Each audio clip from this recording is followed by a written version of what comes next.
வாழ்க வளமுடன். குரு வாழ்க, குருவே துணை. தியானமே யோகம், யோகமே ஞானம். தமிழ் ஆனந்த யோகம். வாழ்க வளமுடன். இன்றைய சிந்தனை துளிகள். நல்வாழ்விற்கான வழி மனவளக்கலையே.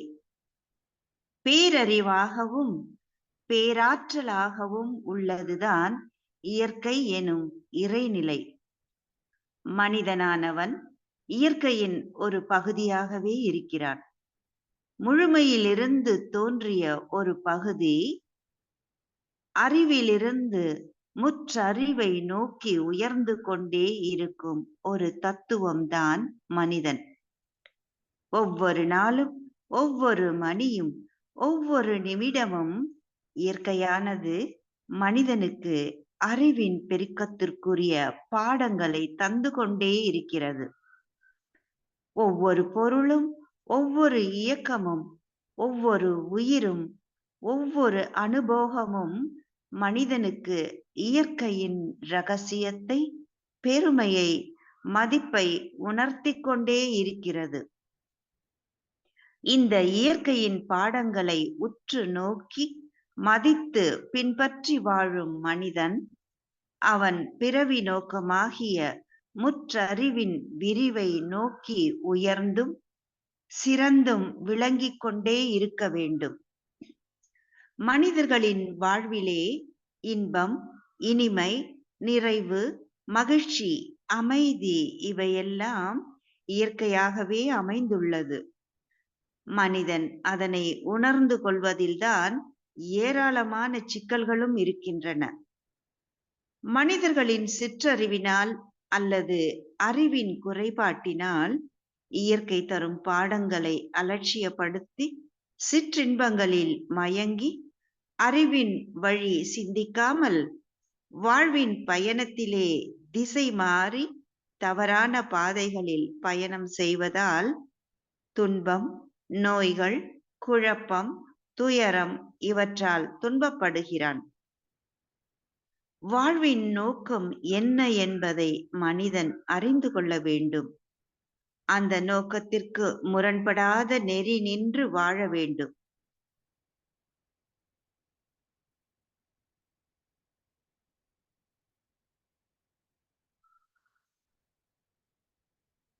எது சரியான அறம் என்பதை அறிந்து புரிந்து தெளிந்து அதன் வழி வாழ்ந்தால் மட்டுமே மனித பிறவியின் நோக்கத்தை அடைய முடியும். அதனால் அவன் மட்டுமின்றி இந்த சமுதாயமும் நலம் பெறுகிறது. அவ்வாறு அறத்தின் வழி வாழ்ந்து கொண்டு இருப்பவர்களைத்தான் நாம் சித்தர்கள், மகான்கள், ஞானியர்கள், யோகிகள் என்று போற்றுகிறோம். அப்படி ஒருவராக திகழும் நமது அருட்தந்தை வேதாத்ரி மகரிஷி அவர்களால் நமக்கு கொடுக்கப்பட்டதுதான் மனவளக்கலை பயிற்சிகள்.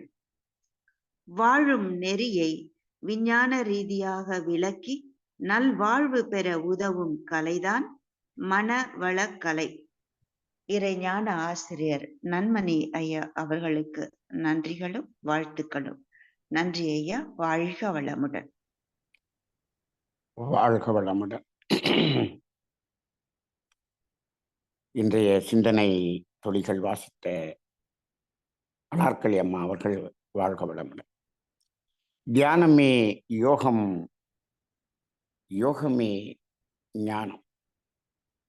தமிழ் ஆனந்த யோகம். வாழ்க வளமுடன். இன்றைய சிந்தனை நல்வாழ்வுக்கான வழி, அது மனவளக்கலை என்ற ஒரு சிந்தனை. வாழ்வு என்பது ஒன்று, அதில் வாழ்தல் என்பது ஒன்று. அந்த வாழ்தல் என்பது ஒரு அனுபவம்.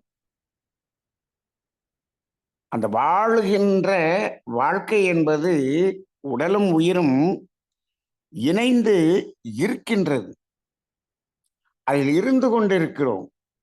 இந்த உலகத்தில் நாம் உயிரோடு இருந்து கொண்டிருக்கிறோம் என்று சொல்கிறோமே, அது வேறு. அந்த இருந்து கொண்டிருக்கக்கூடிய அந்த வாழ்க்கையில் நாம் வாழ்ந்து கொண்டிருக்கிறோம் என்பது அனுபவம். அது மனதால் நாம் பெறக்கூடிய உணர்வுகள் தான் அந்த அனுபவம்.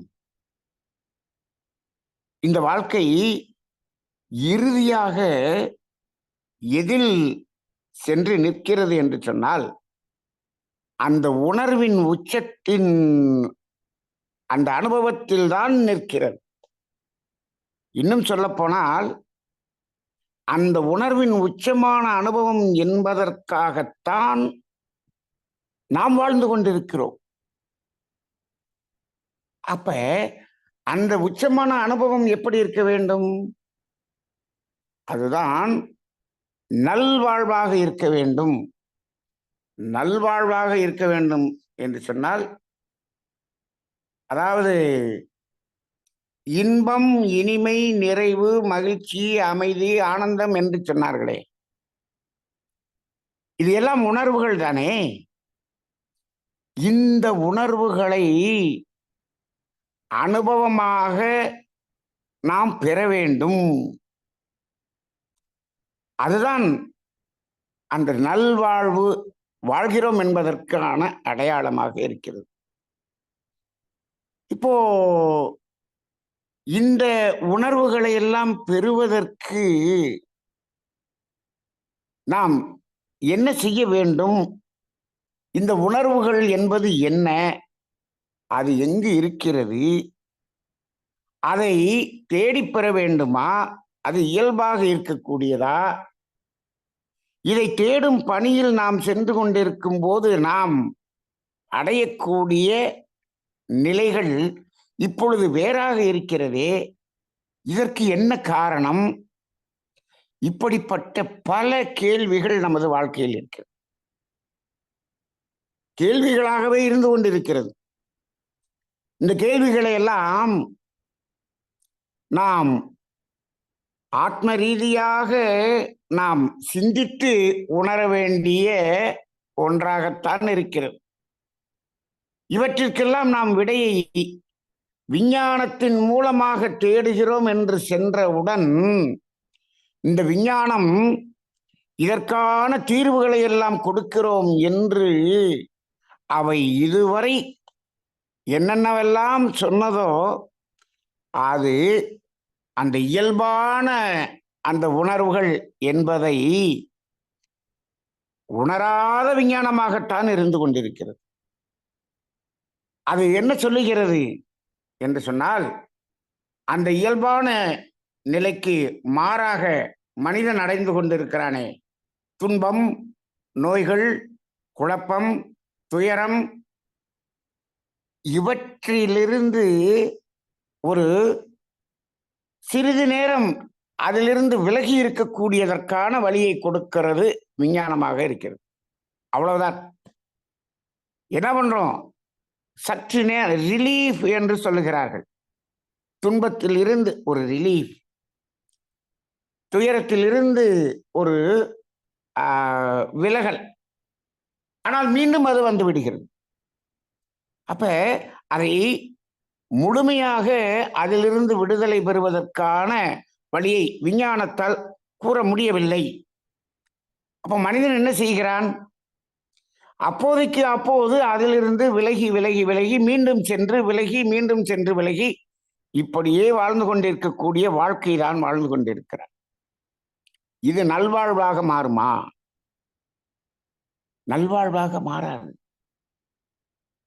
அப்ப மனிதனுடைய வாழ்க்கை எப்பொழுதும் எப்பொழுதும் ஒவ்வொரு, அதாவது இந்த சிந்தனையில் சொல்லப்பட்டிருக்கிறது அல்லவா, ஒவ்வொரு மணியும் ஒவ்வொரு நிமிடமும் இயற்கை மனிதனுக்கு அறிவின் பெருக்கத்துக்குரிய பாடங்களை தந்து கொண்டே இருக்கிறது என்று சொன்னால், அதை எப்படி உணர்ந்து கொள்வது என்று சொன்னால், இந்த நோய்கள், குழப்பம், துயரம், துன்பம், இது எல்லாமே நாம் அந்த இயற்கையை உணர்ந்து கொள்வதற்கான பாடங்களாகத்தான் அதை பார்க்க வேண்டும்.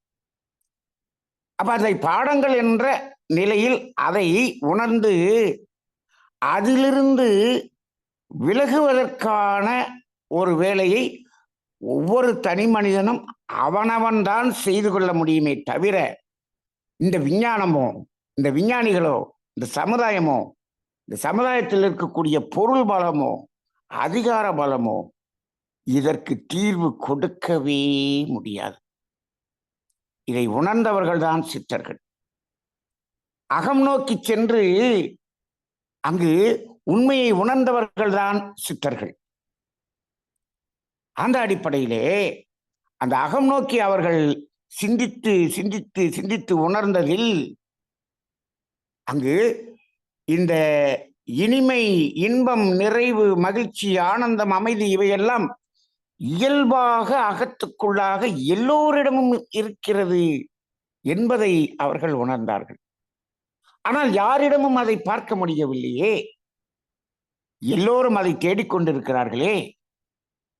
யாருமே அந்த நிலையை அடைந்தேன் என்று சொல்வதற்கு இல்லாமல் இந்த துன்பம் என்ற நிலையிலே இருக்கிறார்களே. அப்ப இதற்கெல்லாம் என்ன காரணம் என்று பார்க்கும்போது அவர்கள் உணர்ந்ததுதான் அதற்கு மாறான ஒரு பாதையை, தவறான ஒரு பாதையை மனிதன் தேர்ந்தெடுத்து சென்று கொண்டிருக்கிறான். அதுதான் மயக்கம் என்று. அவன் செல்வதில் தவறில்லை, அவன் செல்வதில் தவறில்லை. ஏன் தவறில்லை என்று சொல்லுகிறோம் என்று சொன்னால், அவன் ஒரு பொருளோடு தொடர்பு கொண்டு அந்த இன்பம் என்பதை அனுபவம் செய்கிறான். இந்த பொருள்தான் நமக்கு இன்பத்தை கொடுத்தது என்ற ஒரே ஒரு இந்த ஒரு இடம்தான் மனிதனில், இந்த ஒரே ஒரு இடம், இதுதான் நமக்கு அந்த இன்பத்தை கொடுத்தது என்று மயங்கினான் அல்லவா? அந்த ஒரே ஒரு மயக்கம்தான். இது ஒரு சின்ன இடம்னு சொல்றேன், ஆனால் இதுதான் இப்பொழுது பூதாகாரமாக வளர்ந்து பெரிய மயக்கமாக இருக்கிறது. இந்த பொருள்தான் எனக்கு இந்த இன்பத்தை கொடுத்தது என்று ஒரு மயக்கம். இந்த மயக்கத்துக்கான தெளிவை யார் கொடுக்க முடியும்? இந்த பொருள் கொடுக்கவில்லை. அந்த இன்பம் இந்த பொருளிலிருந்து வரவில்லை என்ற ஒரு இறை தத்துவத்தை யார் இங்கு சொல்ல முடியும்? இந்த சமுதாயத்துக்கு யாரால் சொல்ல முடியும்? இதை விஞ்ஞானம் சொல்ல முடியுமா? விஞ்ஞானம் நிச்சயமாக சொல்ல முடியாது, நிச்சயமாக சொல்ல முடியாது. விஞ்ஞானம் அந்த பொருள் தான் கொடுக்கிறது என்றுதான் சொல்லும். அந்த பொருள் தான் கொடுக்கிறது என்று அந்த பொருளை எப்படி அதிகமாக உற்பத்தி செய்வது என்ற விஞ்ஞானம் தான் இன்றைக்கு உலகம் முழுவதும் இருந்து கொண்டு உலக மக்களையே அழித்து கொண்டிருக்கிறது.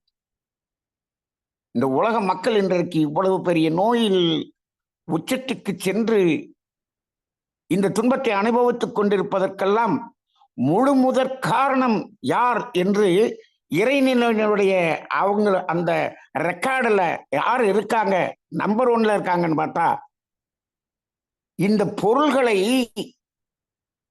அதிகமான உற்பத்தி செய்கிறோம் என்று அந்த வடிவத்தை கொடுத்து உற்பத்தி செய்து கொடுத்தார்கள் அல்லவா, அவர்கள்தான் இத்தனை துன்பத்துக்கும் காரணமானவர்கள் என்று அங்க நிச்சயமாக பதியப்பட்டிருக்கும். எதில்? தாவரங்களில், காய்கறிகளில், பழங்களில், அதே போல ஐந்தறிவு விலங்கினங்கள் வரை அத்துணையிலும் என்ன செய்து விட்டார்கள்? இவனுடைய மனிதனுடைய இந்த சிற்றறிவை பயன்படுத்தி ஹைபிரிட் என்று சொல்லி அதை பெரிதாகவும் குவான்டிட்டி எண்ணிக்கையில் அதிகமாகவும் நாங்கள் வளர்த்து இந்த சமுதாயத்துக்கு நன்மை செய்து விட்டோம் என்று கூறுகிறார்கள். ஆனால் இந்த விஞ்ஞானம் என்ன கண்டுபிடித்திருக்க வேண்டும்? இந்த பொருள்களில் இருந்து நமக்கு அந்த இன்பம் வரவில்லை என்ற உண்மையை கண்டுகொள்ளாமல் இந்த பொருள்களை பெருக்கி கொடுத்து விட்டது. அப்ப என்ன ஆகியது? அந்த ஒரு சின்ன மயக்கம் இப்பொழுது பெரிய மயக்கமாக மாறிவிட்டது. மனிதனிடம் இந்த மயக்கம் பெரிதாக பெரிதாக அந்த மயக்கத்தின் உச்சத்துக்கு சென்றதற்கு யார் காரணம்? விஞ்ஞானிகள் தான் காரணம். இந்த விவசாயம் சார்ந்த விஞ்ஞானிகள் தான் காரணம். இந்த ஒரு நிலையில்தான் மகரிஷி அவர்கள், அருட்தந்தை மகரிஷி அவர்கள் மனவளக்கலை என்ற ஒன்றை கொடுத்து, அந்த மனவளக்கலையில் அவர் என்ன கொடுத்திருக்கிறார்கள் என்பதை, நிறைய தத்துவங்கள் கொடுத்திருந்தாலும் இந்த இடத்தில் அந்த நல்வாழ்வுக்கான ஒரே ஒரு தத்துவம், என்ன தத்துவம் என்று சொன்னால், இந்த பொருளில் இருந்து அந்த இன்பம் வரவில்லை, அது நமக்குள்ளாக இருக்கக்கூடிய இயல்பாக இருக்கக்கூடிய இன்பம்தான் நாம் உணர்கிறோம். அப்ப அந்த பொருள் அந்த இன்பத்தை கொடுக்கவில்லை என்ற ஒரு ஆன்மீக தத்துவத்தை இந்த சமுதாயத்துக்கு மனவளக்கலையின் மூலமாக கொடுத்தது அருட்தந்தை வேதாத்திரி. இந்த தத்துவம் வேறு ஆன்மீகத்தில் தெளிவாக கொடுக்கப்பட்டிருக்கிறார்கள். ஆன்மீகத்தில் எந்த ஆன்மீகத்திலும் இது தெளிவுபடுத்தப்படவில்லை. ஆங்காங்கே இருக்கும், மறைமுகமாக இருக்கும், ஆனால் அது புரிந்து கொள்ளக்கூடிய அளவில் இல்லை. இந்த ஒரு இடம் மகரிஷி அவர்கள் தெளிவுபடுத்தி இருக்கிறார்கள். அதை தெளிவுபடுத்துவதற்காகத்தான் மனவளக்கலையிலே காந்த தத்துவம், அலையக்க தத்துவம், இந்த இரண்டையும் தெளிவாக கொடுத்திருக்கிறார். அப்ப நல்வாழ்வுக்கு தேவையான இந்த மனவளக்கலையில் வேறு என்ன தத்துவம் இருந்தாலும் அது இருக்கட்டும், இந்த ஒரே ஒரு தத்துவம். இந்த பொருள்கள் நமக்கு இன்பத்தையோ நிறைவையோ மகிழ்ச்சியோ ஆனந்தத்தையோ ஆரோக்கியத்தையோ கொடுப்பது இல்லை. இது அனைத்தும் இயற்கையின் துன்பம் என்ற உணர்வை போக்குவதற்கு மட்டுமே என்பதை உணர்த்தி, மற்ற தேடுகிற அனைத்தும் ஒவ்வொரு மனிதனுக்குள்ளாகவும் இயல்பாக இருக்கிறது என்பதை உணரச் செய்தவர் வேதாத்திரி மகரிஷி. ஆனால் இதை இப்பொழுது இருக்கக்கூடிய ஆசிரியர்கள் உணர்த்தி கொண்டிருக்கிறார்களா என்பது பெரிய கேள்விக்குறியாக இருக்கிறது. ஆனால் நமது தமிழ் ஆனந்த யோகம் அதைத்தான் உணர்த்த வேண்டும் என்ற ஒரு நிலையில் நாம் தத்துவங்களை இங்கு கொடுத்து கொண்டிருக்கிறது. நாம் அந்த பணியை செய்வோம், நாம் அந்த பணியை தொடர்வோம். அந்த அளவிலே இந்த நல்வாழ்வுக்கான வழி மனவளக்கலை. அந்த மனவளக்கலையில் அது என்ன ஒரு நுண்ணிய அந்த தத்துவம் என்று சொன்னால், இந்த பொருள்கள் நமக்கு இன்பத்தை கொடுப்பதில்லை, அவை அனைத்தும் நமக்குள்ளாக இயல்பாக இருக்கிறது. நம்முள் இருக்கக்கூடிய இயல்பாக இருக்கக்கூடியதைத்தான் நாம் உணர்கிறோம் என்ற ஒரே ஒரு புரிதல் வந்துவிட்டால் மனிதனிடம் மயக்கம் என்பதே நீங்கிவிடும். மனிதனை இந்த மாயையான மயக்கத்திலிருந்து நீக்குவதற்கு இந்த ஒரு தத்துவம் தெளிவு இருந்தால் போதும், விஞ்ஞானத்தின் விளக்கம் அத்தனையும் தோற்றுவிடும். அந்த அளவுக்கு ஒரு அற்புதமான தத்துவம் பொதிந்த மனவளக்கலை, அதை நமக்கு அளித்த வேதாத்திரி மகரிஷி அவர்களது பாதம் பணிந்து இன்றைய சிந்தனையை நிறைவு செய்து கொள்வோம். வாழ்க வளமுடன்.